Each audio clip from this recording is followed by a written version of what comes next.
What's covered by Medicare? Today we're diving into a topic that's crucial for anyone approaching Medicare eligibility. Specifically, we're breaking down what original Medicare covers. Let's get into it. Original Medicare is divided into two main parts, Part A and Part B. Everything else, like supplemental coverage, builds upon these core parts.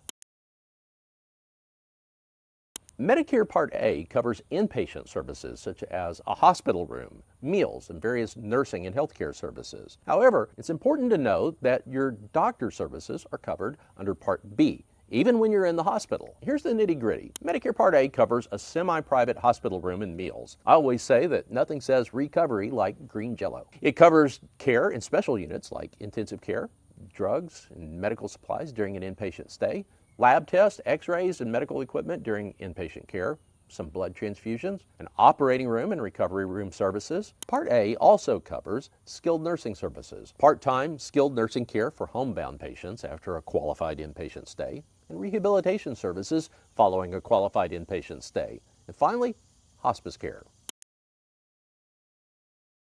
Medicare qualified individuals cannot be denied Part A based on health or financial status. If you or your spouse have worked and paid Social Security taxes for at least 40 quarters, that's 10 years, there's typically no premium. There are some costs when using Part A benefits. These include a deductible for each benefit period up to 60 days, and a per-day deductible for days 61 through 90, and up to 60 additional lifetime reserve days. What's most critical to understand is that there's no maximum out-of-pocket with Part A.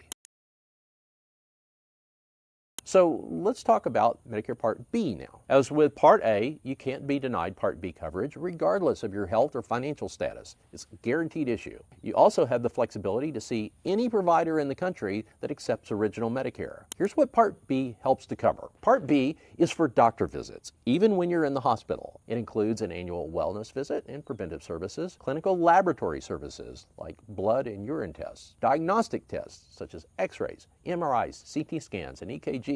Part B also helps to cover ambulatory surgery center services. That's a fancy way of saying outpatient surgery. Part B chips in for ambulance and emergency room services. Part B is for physical therapy, occupational therapy, and speech-language pathology services. It's for mental health care and some health programs like smoking cessation and obesity counseling. Part B covers diabetes screenings, education, and specific supplies. Also, durable medical equipment for home use like wheelchairs and walkers.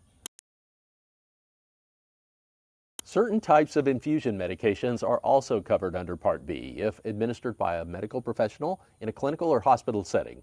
This includes chemotherapy or medications delivered via durable medical equipment like insulin pumps or nebulizers. As mentioned, diabetic supplies are also covered under Part B. Part B comes with a monthly premium, which may be adjusted higher based on your household income. So say it with me, Part B isn't free. If you're receiving Social Security benefits, it may be deducted from your benefits check. There's also a premium penalty for late enrollment. We'll discuss that whole topic of enrollment in other videos. There's also an annual deductible with Part B, and don't miss this. It's your responsibility to cover the 20% of Medicare-approved amounts for qualifying medical services that are not covered by Part B. So this is super important. Just like your Part A, there's no maximum out-of-pocket limit with Part B.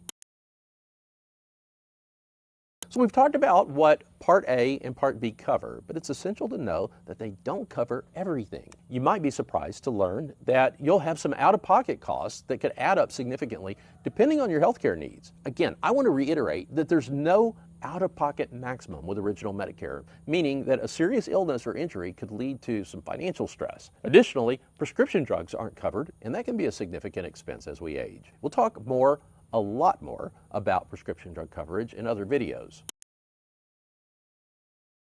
Real quick, original Medicare Part A and Part B will not cover prescription drugs, routine dental, vision, and hearing care, eyeglasses, contacts, or hearing aids, long-term care, such as residing in a nursing home, custodial care, which means bathing, eating, dressing, often referred to as activities of daily living, excess charges for services by doctors who don't accept Medicare assignment, and Medicare doesn't cover care that's received outside the United States except in limited circumstances. The good news is that there are options to help with these non-covered items. Now, we'll explore those in upcoming videos. Thanks for watching. Subscribe for more content on Medicare, your financial well-being, and your long-term peace of mind. See you next time.